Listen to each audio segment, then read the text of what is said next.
In the middle of September, clouds were thick over the Klondike, and Tony Beets, who was king of the Klondike, was in a hurry to reach his 5,000-ounce goal.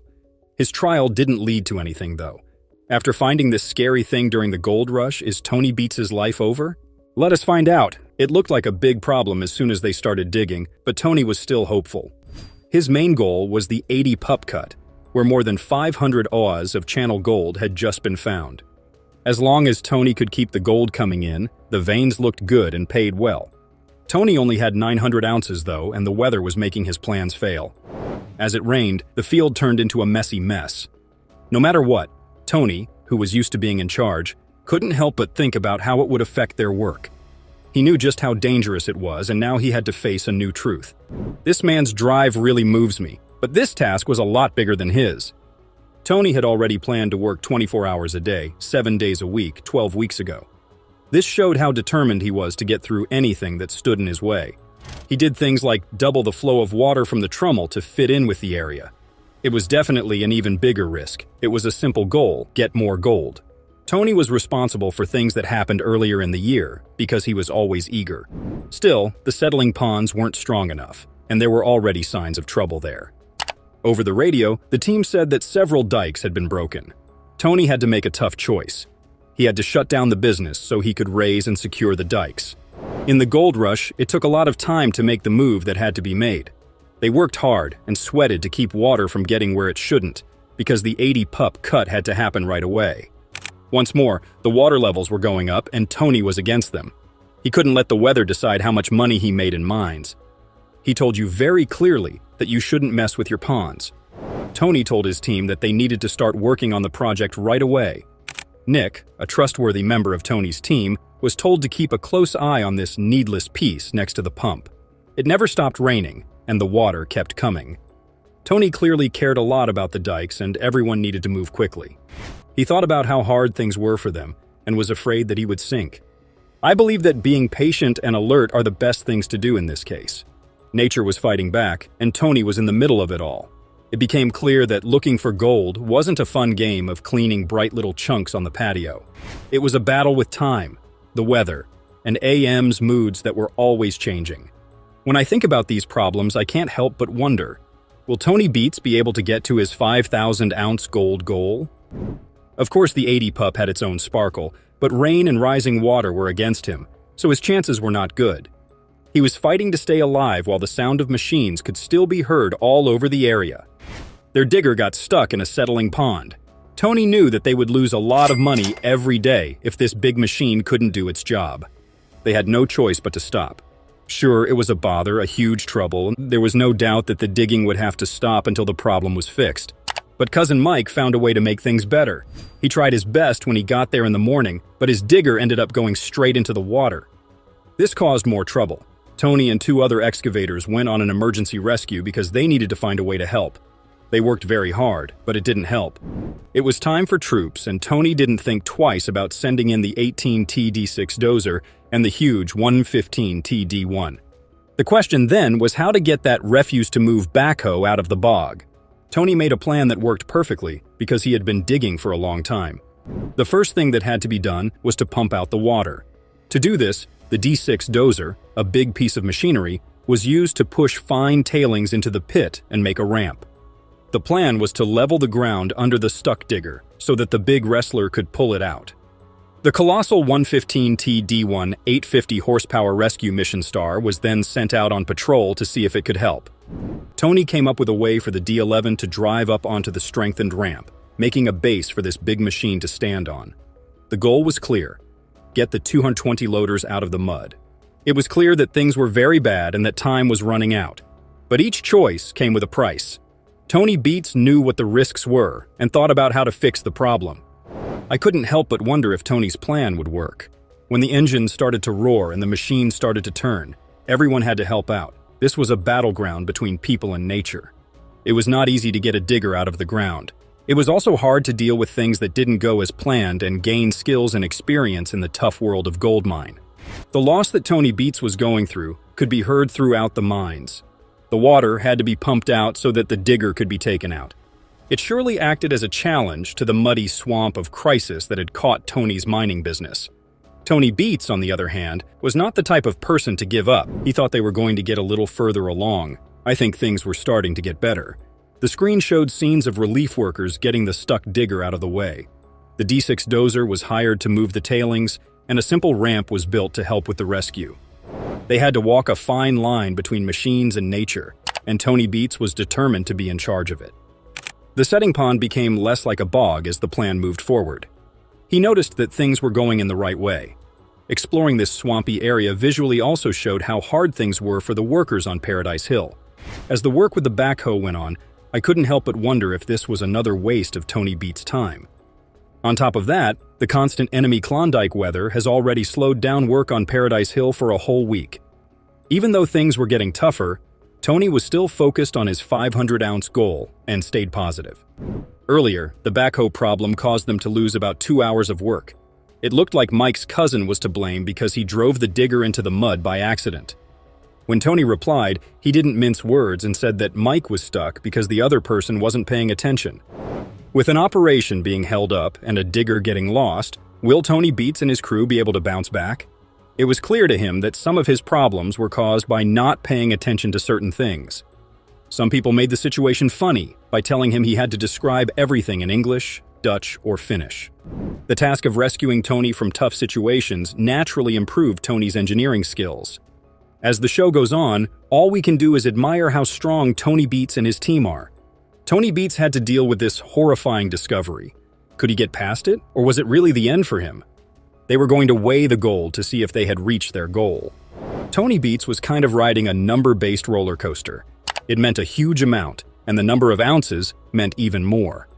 As they moved through the mine area, 9 diggers called out the count, 10, 30, and so on to keep the family on track. Some buyers saw that number as a sign of hope, but Tony would need more than 300 ounces to reach his goal. The count then got tense, 240, 250, 260. As he and the others went through rock after rock, the numbers kept going up, from highs to ever higher peaks. In their whole mining project, they were either right or wrong.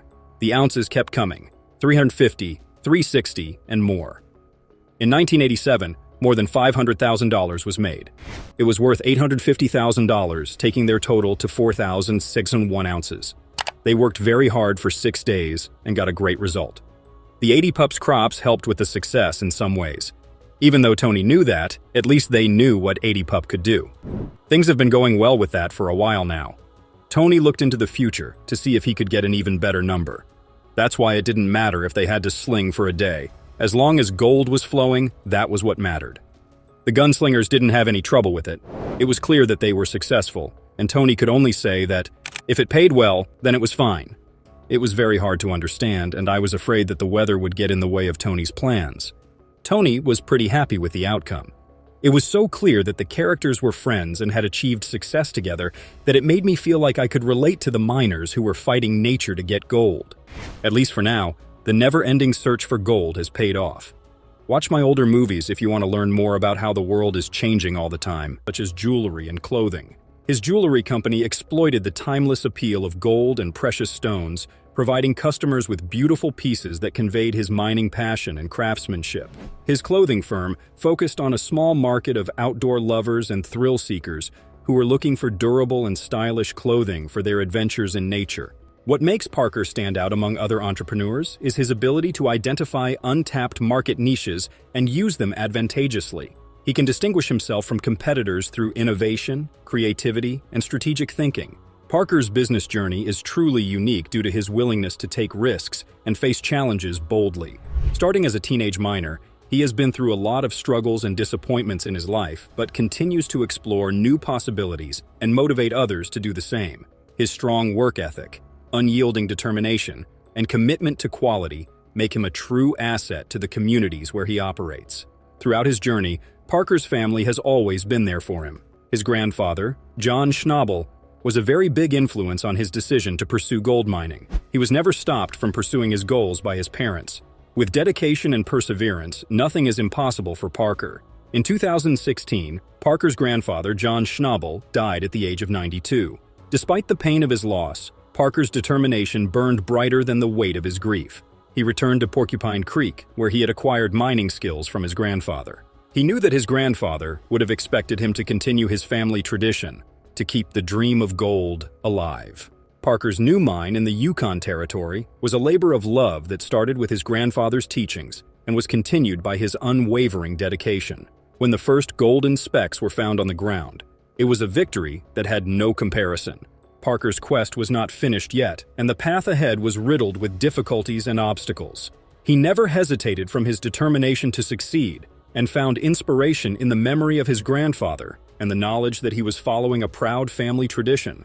Parker Schnabel, a successful gold miner and a role model for many children worldwide, understands that making a profit and taking care of the environment go hand in hand. He is committed to safeguarding the territory and minimizing the negative effects of mining operations, demonstrating his character and principles.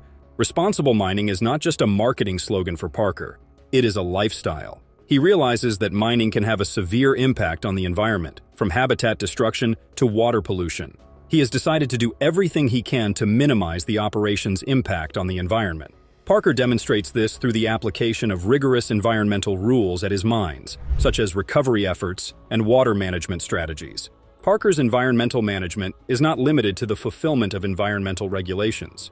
He is always willing to go the extra mile, looking for more environmentally friendly mining practices that put the long-term health of the land first. Through reforestation or wildlife conservation, Parker is always on the lookout for ways to repay the environment that supports him. Parker's support for responsible mining is not confined only to his own operations. He is now a vocal supporter of sustainability in the industry, using his influence to raise awareness about the significant role played by environmental conservation. Through public speaking, media appearances, and social media campaigning, Parker persuades other miners to adopt the same practices and join him in the fight to protect the environment. Parker's determination to face the challenges that come with responsible mining is what makes him most admirable. He never avoids hard conversations and tough decisions, considering them as opportunities for development and betterment. Through the recognition of the fundamental contradiction between mining and ecological conservation, Parker can come up with creative solutions that simultaneously address both issues. Parker's charitable activities in the Yukon Territory show how he is a kind man with a strong desire to make the world around him a better place. His generosity does not stop with the limits of his mining operations and leaves an indelible mark on all the people and places he cares about. Parker's generosity is not limited to just writing a check or attending a fundraising event. He is not just a resident, but a real stakeholder in the communities he belongs to. He also acknowledges the importance of building strong connections with community members, allowing him to hear their worries and work with them to solve pressing problems. Despite being a famous and wealthy man, Parker remains humble and approachable, never looking for acknowledgement or rewards for his good activities. He believes that community service is not a responsibility, but rather a privilege, acknowledging the great impact even the smallest acts of kindness can have on those in need, families, or individuals. Parker Schnabel, a gold mining industry star with a net worth of $15 million, is a key figure in the industry. His success can be attributed to his participation in the popular Discovery Channel show, Gold Rush, where he earns a substantial income from each episode. Parker's success is not just about the money, but also his unmatched ability and mastery as a gold miner.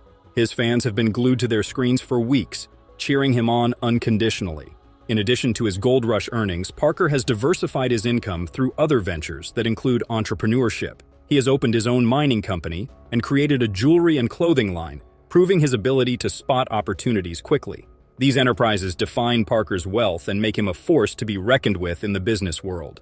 Despite his vast achievements and wealth, Parker remains down to earth